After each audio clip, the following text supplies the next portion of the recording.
감사하겠습니다. 하나님 말씀 보겠습니다. 하나님 말씀은 로마서 1장입니다. 로마서 1장 주보에는 18절에서 32절로 나와 있는데요, 16절, 17절, 18절만 읽도록 하겠습니다.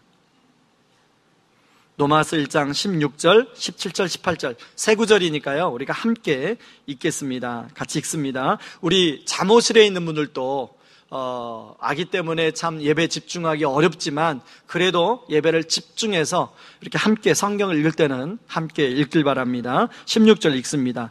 내가 복음을 부끄러워하지 아니하노니 이 복음은 모든 믿는 자에게 구원을 주시는 하나님의 능력이 됨이라. 먼저는 유대인에게요 그리고 헬라인에게로다. 복음에는 하나님의 의의가 나타나서 믿음으로 믿음에 이르게 하나니 기록된 바 오직 의인은 믿음으로 말미암아 살리라 함과 같으니라. 하나님의 진노가 불의로 진리를 막는 사람들의 모든 경건하지 않음과 불의에 대하여 하늘로부터 나타나나니. 아멘.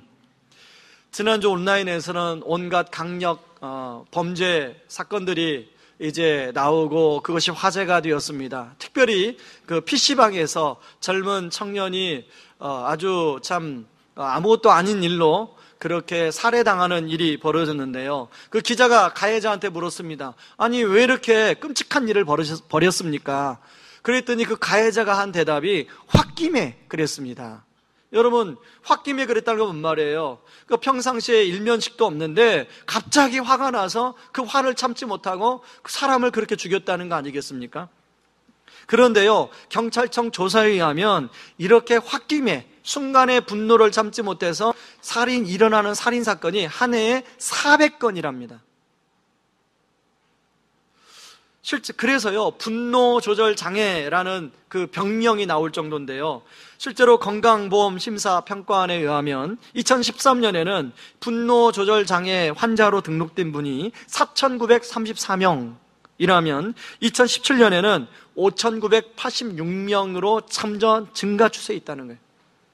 그런데 제가 생각할 때는 이보다 더 훨씬 많지 않을까. 여러분, 보복 운전 얘기 들어보셨죠? 여러분, 실제로 보복 운전으로 인해서요, 한 해 일어나는 사고가, 교통사고가 2,400건이랍니다. 이건 경찰청에 보고된 것만 그렇지 실제로 보고 안 된 보복 운전도 얼마나 많습니까? 저도요, 몇 년 전에 갑자기 퇴근하는 길에 제가 운전해 가는데 어떤 차가 제 앞으로 끼어드는 거예요. 그러고 깜빡이도 안 놓고 그냥 싹 가는 거예요. 제가 어떻게 했을까요? 갑자기 그냥 팍 밟아가지고 막 쫓아갔어요. 그 다음 상상은 여러분이 맡기겠습니다.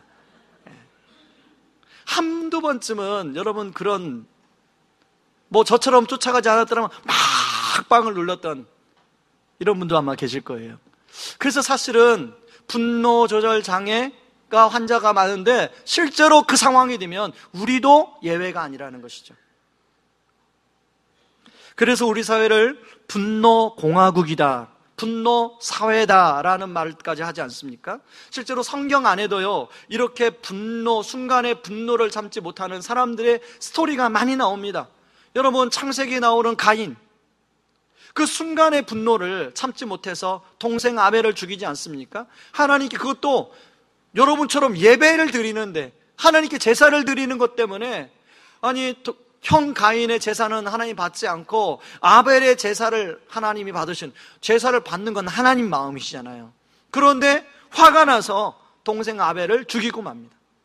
그런가 하면 열국의 어미로 불렸던 아브라함의 아내 사라, 자기가 평생 자기 옆에서 자기를 도와줬던 하갈을 화가 내서 집에서 쫓아내버립니다. 이제 하갈이 임신하자 여주인 사라를 멸시합니다. 그러니까 이 사라가 아브라함한테 가서 이런 얘기를 해요. 여러분, 창세기 16장 5절 말씀을 같이 한번 읽어봅니다. 창세기 16장 5절 한번 읽습니다. 사레가 아브라함에게 이르되 내가 받는 모욕은 당신이 받아야 옳도다.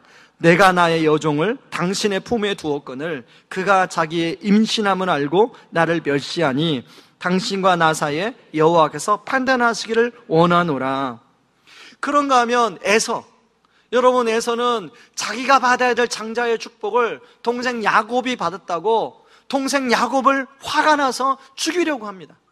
그래서 야곱은 형의 그 분노를 피해서 외삼촌 라반의 집으로 도망가는 내용이 성경에 나와요. 그게 창세기 27장 41절인데요. 제가 한번 읽어보겠습니다. 그의 아버지가 야곱에게 축복한 그 축복으로 말미암아 에서가 야곱을 미워하여 심중에 이르기를 아버지가 곡할 때가 가까웠은즉 내가 내 아우 야곱을 죽이리라.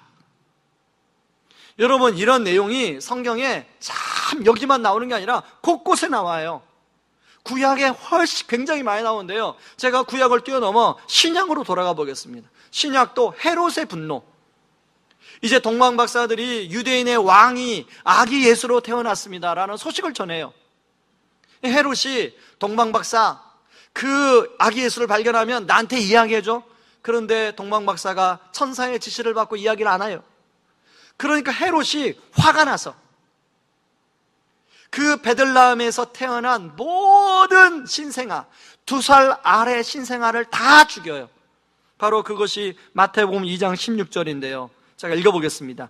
이에 헤롯이 박사들에게 속은 줄 알고 심히 노하여 사람을 보내어 베들레헴과 그 모든 지경 안에 있는 사내 아이를 박사들에게 자세히 알아본 그때를 기준하여 2살부터 그 아래로 다 죽이니.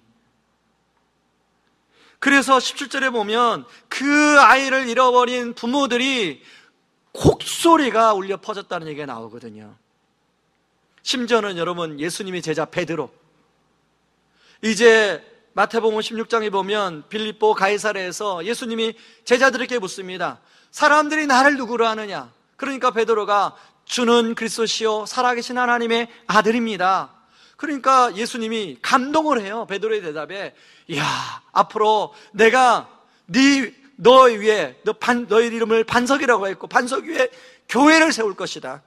그리고 이 교회가 음부의 권세가 이기지 못할 것이다 하고 베드로를 축복해요. 그러고 나서 이제 예수님이 이 정도 됐으면 제자들이 어느 정도 궤도에 올라왔구나. 그러고 이제서야 내가 십자가에 죽을 것이고 3일 만에 부활할 것이다 라는 이야기를 해요. 그때 베드로가 했던 반응, 여러분 마태복음 16장 22절입니다. 같이 한번 읽어보겠습니다. 베드로가 예수를 붙들고 항변하여 이르되,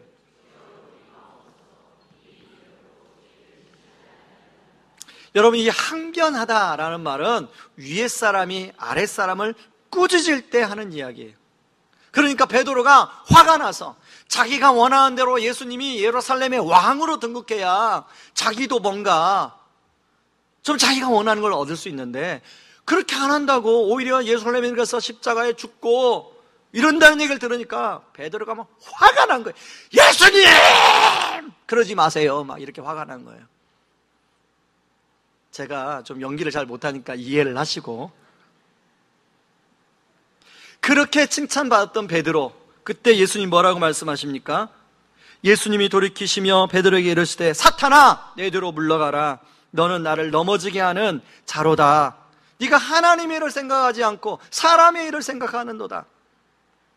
그런데요, 여러분, 성경에는 이런 사람들의 분노만 나오는 것이 아니라 성경에는 또 하나님의 분노가 나와요. 예를 들어볼까요? 출애굽기 32장. 이제 40일 동안 모세가 시내산에 올라가서 10계명을 이제 받고 준비하고 있습니다.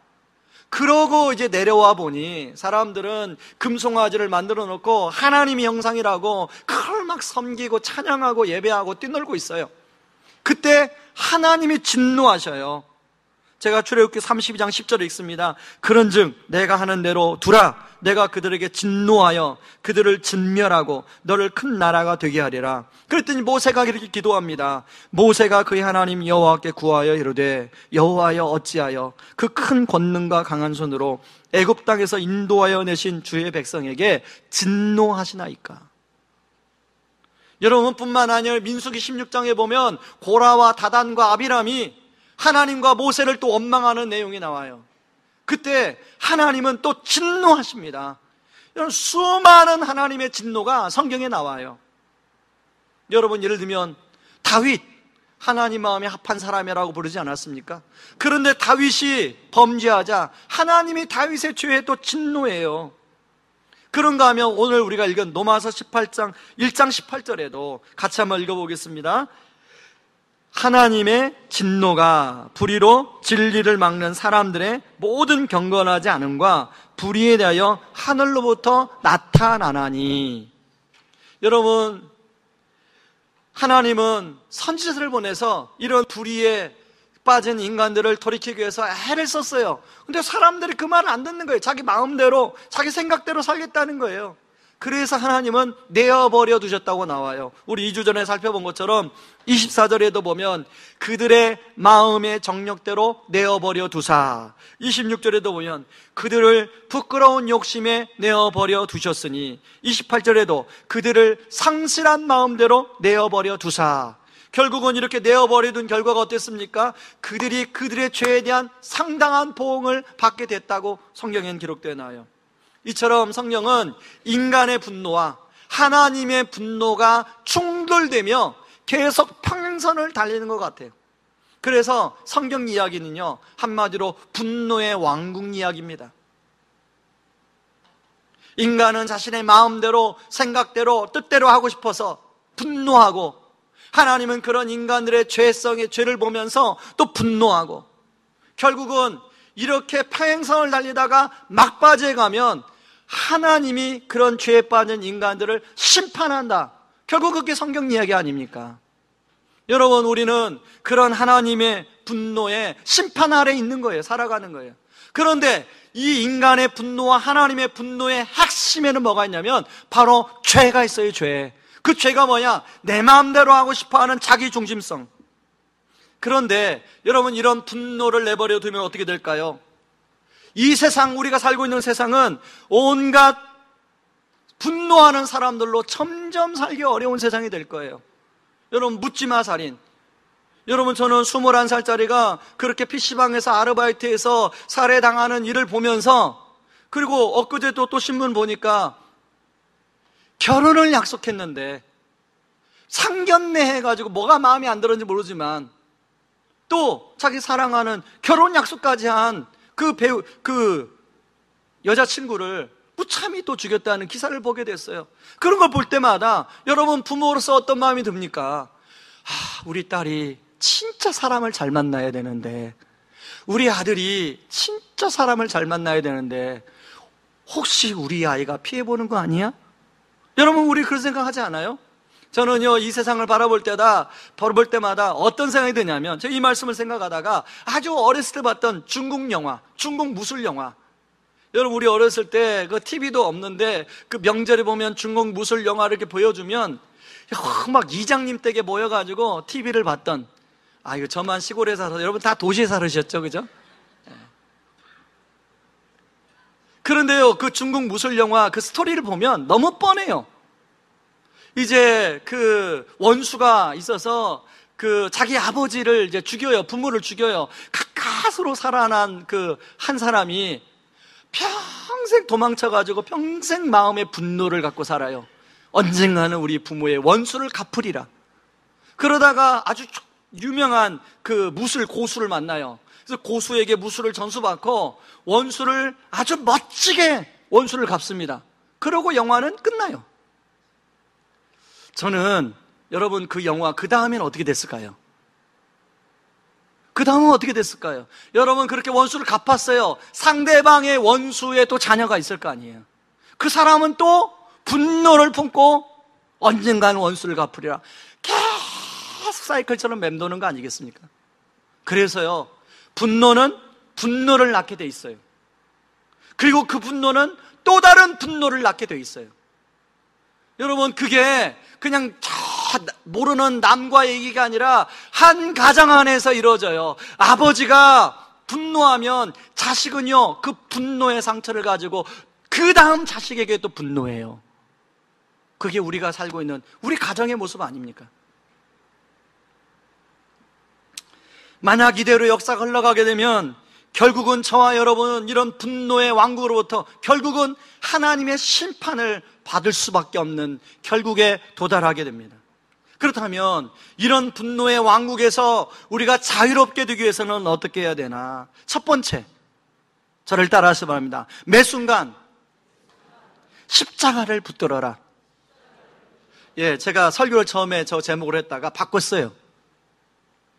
같은 이야기입니다. 여러분, 분노로 인한 강력 범죄를 저지른 사람들, 그 사람들은 당연히 형을 받고 벌을 받는 것 당연하다고 생각하지 않습니까? 그렇게 하는 이유는 다른 사람들이 더 이상 피해를 보지 않도록 덮는 거예요. 그런가 하면 또 그 사람이 그 감옥에서 이제 정화되어서 새로운 사회로 나올 수 있는 사람으로 만들고자 하는 거예요. 그런데 그런 형벌제도가 과연 분노하는 그 사람의 분노를 치유해 줄 수 있나요? 해결해 줄 수 있나요? 저는 최근에 청와대 청원 게시판에 딸이 아버지를 청원했어요. 일반적으로 보통 딸이 아버지를 청원하면 우리 아버지를 선처해 주십시오 라고 청원하는데, 뭐라고 청원했냐면 제발 우리 아버지가 형을 길게 받아서 나오지 말게 해주세요, 이렇게 청원했어요. 저는 그 딸의 청원의 기사를 보고요, 저는 그 딸의 마음이 이해가 됐어요. 이해가. 왜냐하면 저도 예전에 철없을 때 그렇게 누구한테는 말은 안 했지만 마음속에 늘 생각했어요. 차라리 우리 아버지가 그냥 집에 오지 말고 저렇게 다니시다가 그냥 어디 가서 돌아가셨으면 좋겠다, 이 생각을 진짜 많이 했어요. 왜? 아버지가 집에만 들어오면 집에 분란이 일어나고 그 고통이 그대로 자식들한테 오니까 나는 저런 아버지 싫어, 나는 저런 아버지가 필요 없어, 아버지 없이도 얼마나 살 수 있어. 그게 생각했던 게 20대 초반이에요. 제가 예수님을 만나기 전까지. 그래서 저는 그 딸의 마음을 이해해요. 물론 예전에 이제 예수님 만나고 그런 마음을 다 제가 잘못된 건 줄 알고 성령께서 회개를 시켰지만, 여러분, 교육을 통해서 그 분노를 줄일 수 있다. 여러분, 줄일 수 있죠. 그런데요, 교육을 많이 받았다고 어떤 상황에 되면 분노가 감소가 될까요? 우리 가끔씩 그러잖아요. 아니, 교육도 많이 받은 배운 대로 배운 사람이 왜 그래? 우리 이런 말 하잖아요. 왜 그랬대? 이런 말 하잖아요. 조승희 씨, 여러분 예전에 그 미국에서의 그 분노 때문에 들어가서 총기로 다 했던 그 사람, 많은 교육을 받은 사람 아닙니까? 우리는 이 문제의 정답을 찾기 위해서 이 질문을 해야 됩니다. 왜 예수님이 십자가에 못 박히셨는가? 예수님은 누구 위해서 십자가에 못 박혔습니까? 종교 지도자들, 대제사장들, 그리고 로마 총독 빌라도. 그런데요, 그 당시에 로마 총독 빌라도는 예수님을 살려주려고 그랬어요. 바라바를 못 받고 예수님을 살려주려고 그랬어요. 근데 그 당시에 거기 있던 군중들, 많은 사람들, 예수님의 기적을 경험했던 사람들이 하나같이 바라바 말고 예수를 십자가에 못 박으세요, 예수 십자가에 못 박아라. 많은 사람의 분노로 예수님이 십자가에 못 박히셨어요. 그런데 여러분, 그 이면에는 하나님이 그 인간들의 그 깊은 죄악에 대한 분노로 예수님을 십자가에 못 박도록 내버려 두셨다는 걸 아십니까? 그래서요, 골고다 언덕은 인간의 분노와 하나님의 분노가 충돌이 일어난 곳이.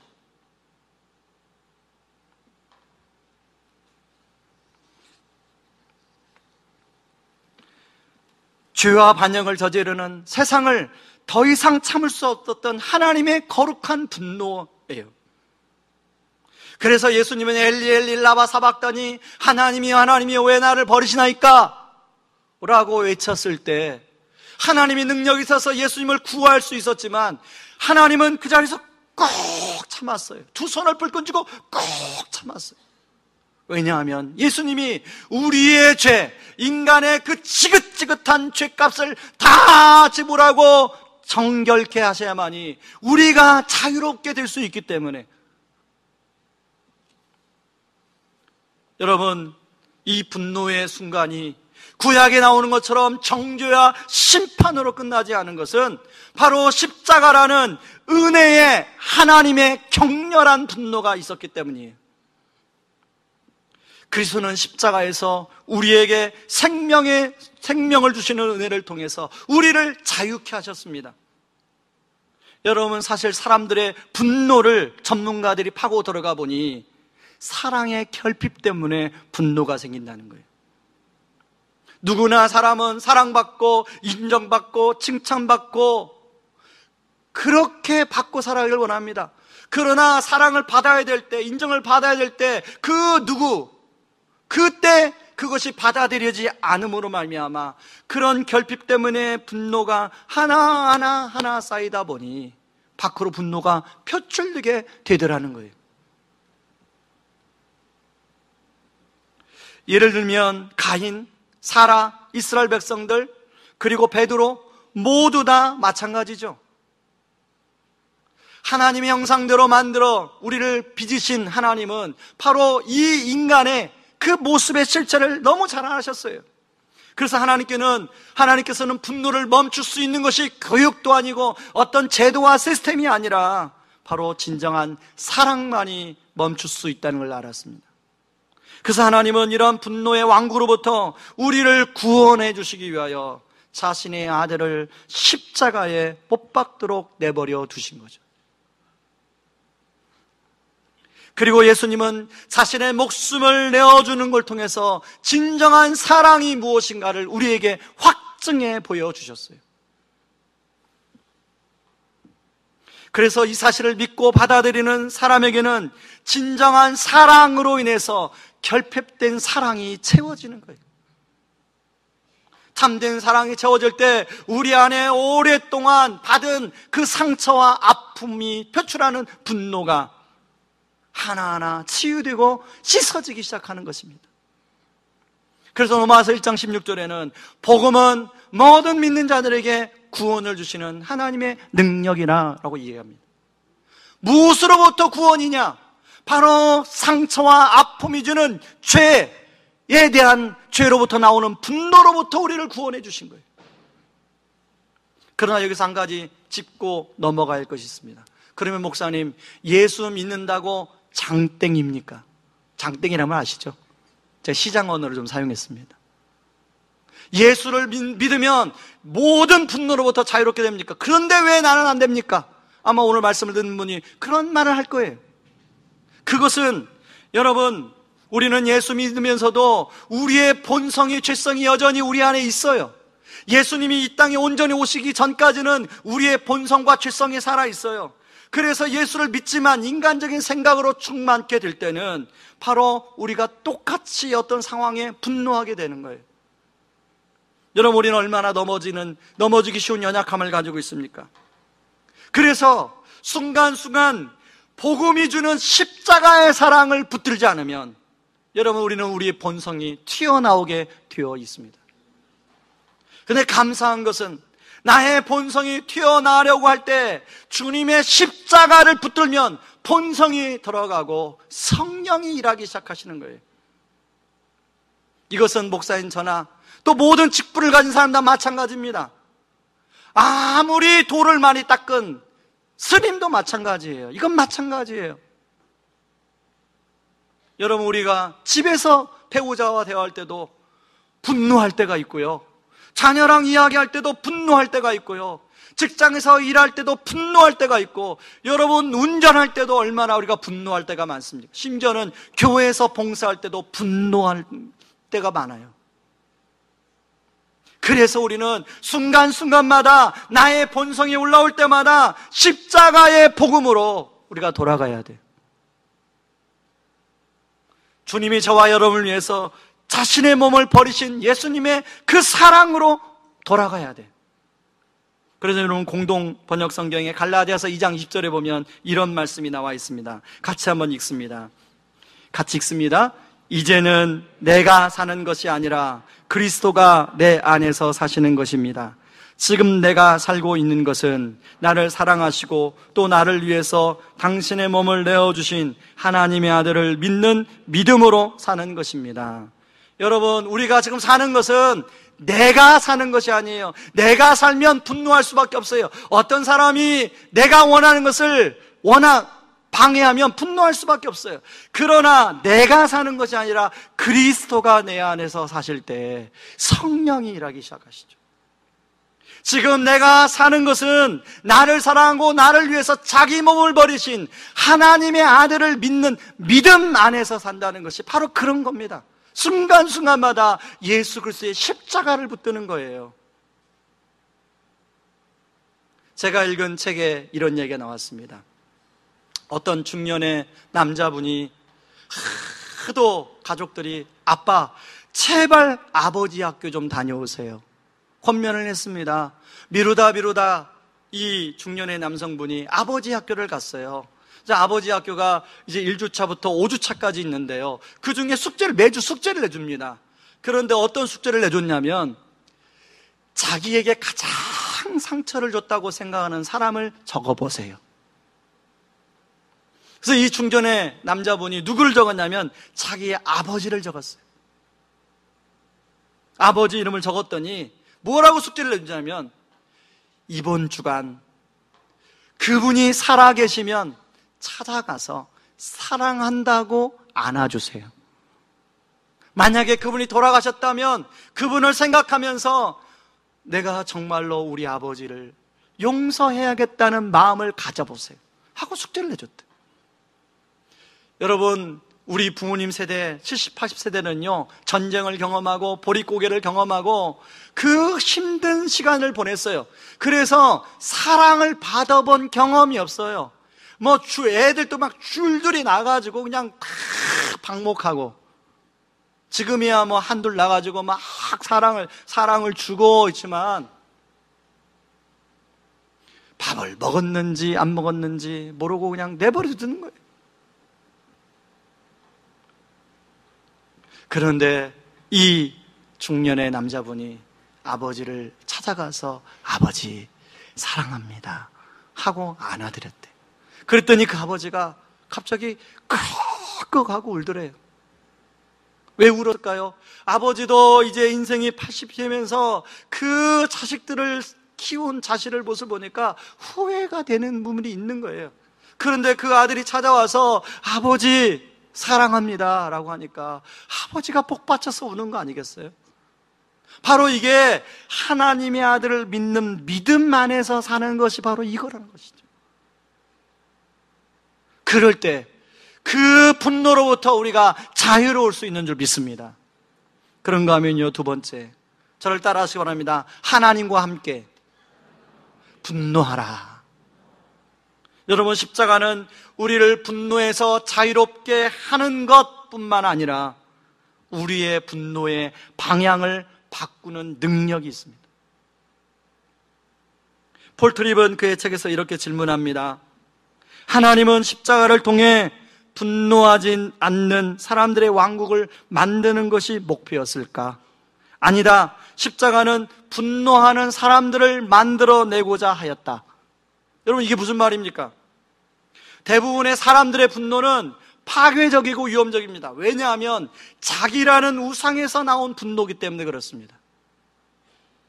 그러나 상대방의 상처와 세상의 아픔 때문에 화를 내지는 않습니다.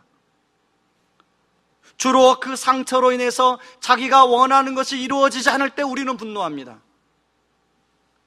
그러나 예수님의 십자가는 우리의 분노를 나에게서 다른 사람을 위한 분노로 바꾸어 주십니다. 다른 사람의 아픔과 고통을 보며 하나님과 함께 분노할 수 있도록 해줍니다. 이것을 다른 말로 말하면 의로운 분노라고 말할 수 있죠. 예를 들면 로마서를 쓰고 있는 바울을 한번 예를 들어볼까요? 여러분, 바울은 예수님을 만나기 전에 그는 분노로 예수님을 믿는 사람을 잡아 죽였던, 감옥에 가뒀던 그런 사람이었어요. 사도행전 8장에 보면 스데반이 나오는데 그 스데반을 돌로 쳐 죽일 때 사람들의 한번 분노를 생각해 보세요. 그냥 멀쩡한 사람을 돌로 쳐 죽이는 게 이게 인간의 이성으로 안 되잖아요. 그러니까 막 화가 난 상태에서 돌을 들어 쳐서 죽였을 거예요. 근데 그 핵심에 스데반이 있었어요. 그 핵심에 바울이 있었어요. 그 바울이 예수님을 만나고 나니까, 그 예수님의 십자가의 사랑을 알고 나니까, 그 바울이 죄에 빠진 로마에 있는 성도들과 사람들이 보인 거예요. 그래서 자기는 지금 로마로 갈 수 있는 형편이 안 되지만 로마서 1장에 보면 어떻게 하든지 내가 로마에 가서 복음을 전하고 싶다. 먼저는 편지를 쓴다. 하나님의 의로운 분노를 가지고 로마에 있는 사람들에게 그 복음의 편지를 쓰고 있어요. 제 주변에 가까이 있는 지인이 있습니다. 이분은 예수님의 사랑을 깊이 알기 전에 자기 분노로 주로 무게중심을 두고 살아갔어요. 근데 이분이 예수님의 사랑을 깊이 알고 난 이후로 일부러 자기 시간을 내고 자기 재정을 쪼개서 주변에 어렵고 힘든 사람을 찾아가며 함께 아파하고 울어주고 복음으로 섬기는 일을 하고 있습니다. 사실 이런 일이 결코 쉬운 일이 아니죠. 왜냐하면 그런 어려움 속에 있는 사람들의 이야기를 듣는다는 것은 내 에너지를 다 주는 겁니다. 결국 내 에너지가 다 빠져나가면 듣고 나면요 지쳐요. 힘들어요. 그리고 또 이런 일을 하다 보면 오해도 받기도 하고 때로는 억울한 일을 당하기도 하고 그렇습니다. 최근에 이분이 그런 일을 하다가 오해를 받고 억울한 일을 당했어요. 그래서 이분 안에 그만둘까? 내가 왜 이런 일을 굳이 해야 돼? 나 이런 일 안 하면 이런 일 당할 필요 없는데. 그렇게 그만둘 생각을 했어요. 그러다가 이분이 십자가 앞에 다시 나아갔어요. 처음 주님이 십자가의 은혜와 감격으로 내가 이 일을 시작했는데 그 주님은 나에게 뭐라고 말씀하시나, 이 일을 그만하기를 원하시나, 뭐라고 말씀하시나. 십자가 앞에 나갔더니 여러분 답은 뻔하지 않습니까? 주님이 다시금 이분에게 은혜를 주셨어요. 저에게 찾아왔어요. 목사님, 제가 다시금 십자가의 은혜를 붙들고 그 일을 하겠습니다.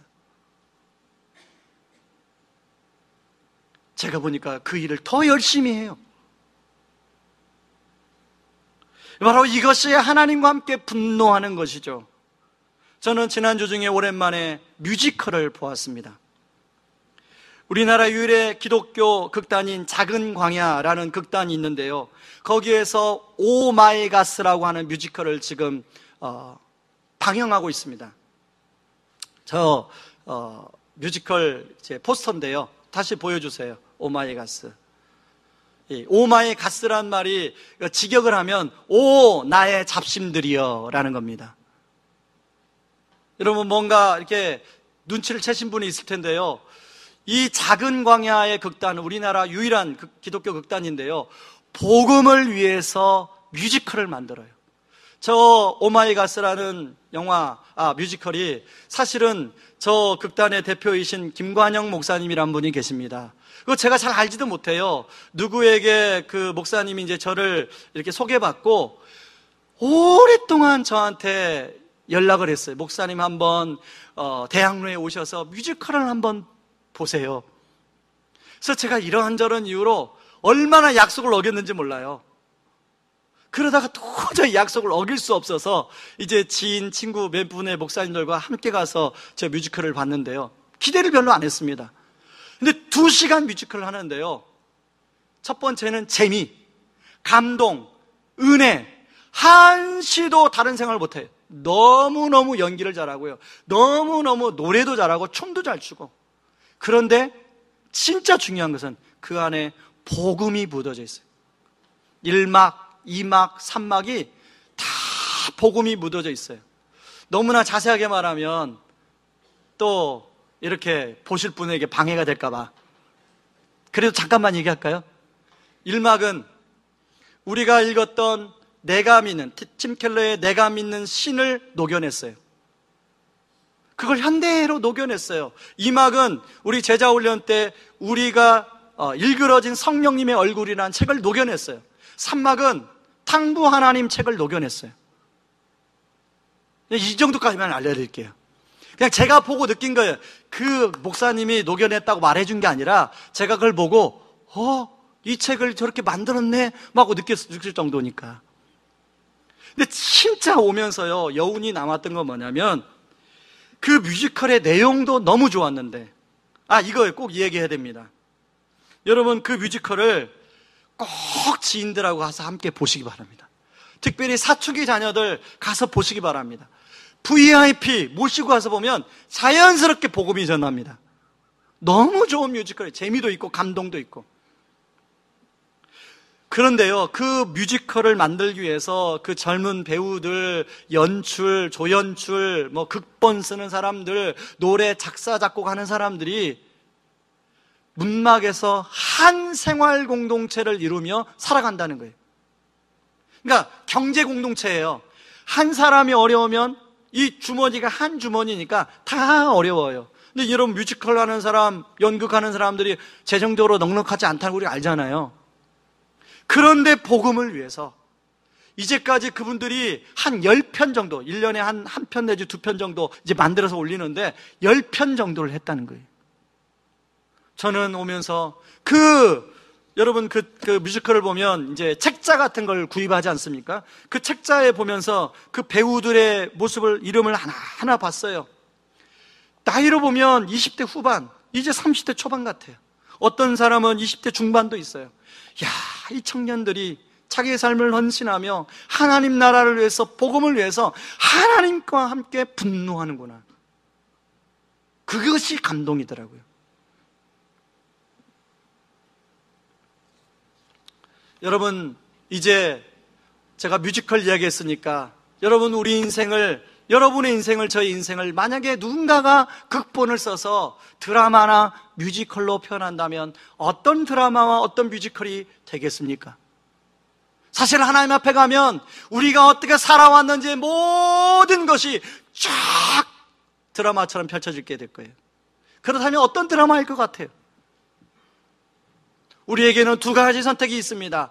나를 위해서 분노하며 살아가는 인생의 길과, 그리고 다른 사람을 위해서 하나님과 함께 분노하는 일에 무게중심을 살아가는 인생의 길, 두 가지 선택의 길이 있습니다. 어떤 드라마를 여러분 이제까지 써오셨고 앞으로는 어떤 드라마를 쓰겠습니까? 바로 이것이 주님이 저에게 말씀하신 거예요. 그래서 저는 그들께 묻습니다. 여러분들은 어떤 인생의 드라마를 쓰시겠습니까? 여러분, 우리가 다음 주에 이제 이주민들을 돕고자 바자회를 합니다. 이 바자회를 하는데 우리나라에 들어온 이주민들이 200만 정도가 된다고 그래요. 그분들을 다 도울 수는 없지만 우리 교회와 연관된 김내산 선교사님이 섬기는 곳의 이주민들을 우리가 돕고자 합니다. 그들이 한국에 와서 이런저런 어려움들을 겪어요. 여러분, 우리가 하나님과 함께 분노한다는 것이 거창한 것이 아닙니다. 바로 우리가 할 수 있는 것부터.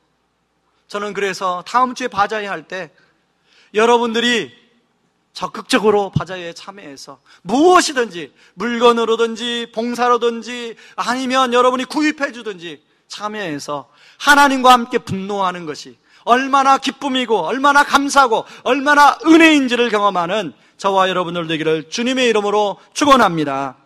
우리 시간에 같이 찬양하고 기도하겠습니다. 물이 바다 덮음같이입니다.